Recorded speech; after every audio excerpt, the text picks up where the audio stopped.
And Morning Express it is. It's now 5 minutes after 7.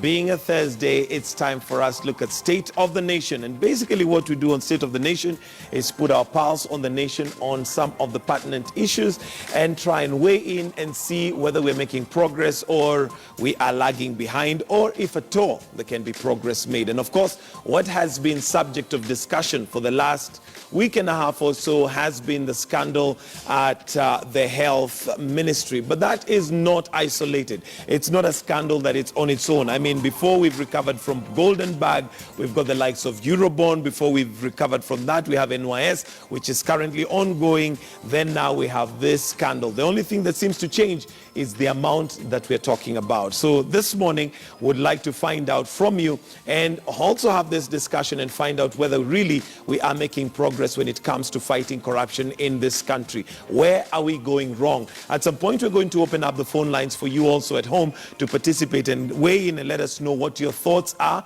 Meanwhile, feel free to do that as we continue with the show via Twitter. The Twitter handles are going to be displayed as we carry on. I'll start first of all by introducing the panel that we have this morning. And to my extreme left, we have Honorable Irungu Kangata, who is a Member of Parliament for Kiharo. Good morning and thank you for joining us. Thank you. We also have Senator Moses Kajwang, who is a Senator for Homa Bay. Good morning and thank you for joining us. Good morning, Mike. Good morning. We also have Vincent Kimosop, who is a governance consultant and expert. Thank you for joining us this morning. Thanks, Mike. Later on, we'll also have Kimathi Kimenshu, who's a lawyer, and he'll join us as we are carrying on. So, gentlemen, I've mentioned some of the cases, and these are not just the ones. We have quite a number. So really, this is not just a problem that is starting in the last 5 years. Although one of the promises that was made by Jubilee government is that they would fight graft. But like I mentioned, the thing that seems to be changing is the amount. Let me start with you, Honorable Irungu Kangata, as a member of Jubilee. Can you admit that Jubilee has failed to fight graft?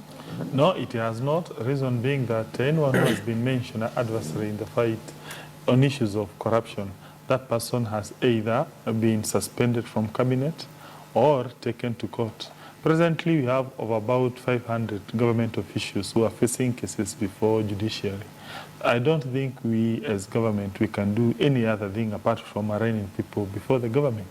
However, we have noted a systematic plot on the part of the opposition together with some of their sympathizers who are embedded inside media, to come up with a campaign to discredit the government. Probably we shall be discussing the current allegation of graft in the Ministry of Health, where I shall be demonstrating that one is not a scandal.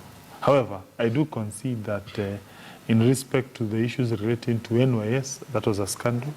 And there also probably one can raise one of two issues on this one relating to health, but essentially it's not a scandal. Okay, one of the question that we have asked this morning is whether integrity can be restored in the public sector, and given the track record that Jubilee has currently, even stating one of the ones you've mentioned, NYS, initially they came out and said deny, deny, deny.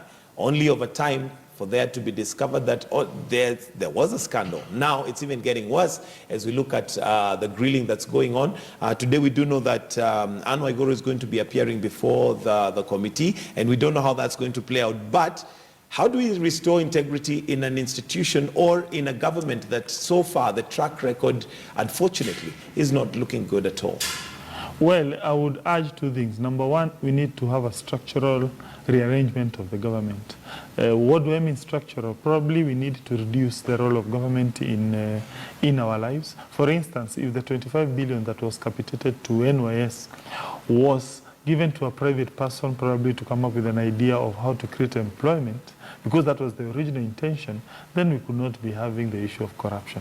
I think the issue of corruption somehow is conjoined with the idea of a large government. So maybe there was a report that was being prepared by the former Member of Parliament for Mandera, who now advises President on legal issues, Mr. Mohamed Abdikadir, on reducing government parastatals, reducing the size of the government.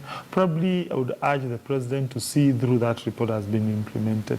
That one can alleviate those issues of corruption. Then there's the ethical aspect of it, that even if you reduce the government, there will still be areas where government still has a role. On that one, probably I would urge the president probably to, I don't know, we ensure people are convicted by hook or crook. Either you call a judge, either you call a magistrate, either you call the prosecutor, and ensure people are jailed. And probably we can even enhance the sentence for people who are caught up in graft matters, particularly what we call grand corruption. If we jail or even probably we provide for capital punishment for grand corruption, and we ensure he signs death warrant for one kingpin of corruption, probably we can have some change. All right, okay, although the president has almost thrown up his hands in despair and said he cannot do anything. Let me come to you, Kimosop, yes, on your comments based on what Irungu says. Is it a systemic problem? Has the government failed? I will first allow me just to point out that there are the things that Honorable has pointed out that truly the Constitution does not allow. For example, the president calling judges, calling magistrates, and that would be interference. Yeah, because the president swore and took an oath to uphold and defend and protect the Constitution. So I think it will not. My colleague here to say the president needs to do that.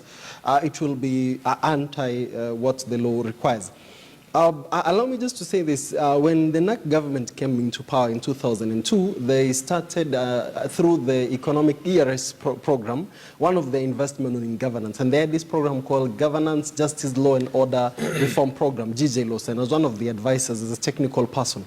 And one of the things that happened is that government departments started working together. Government departments started speaking one to another, and then the reform momentum. So there was as a shift from the endemic corruption to systemic corruption. So investing in system, even what you're seeing now under Huduma, working together, is part of those recommendations.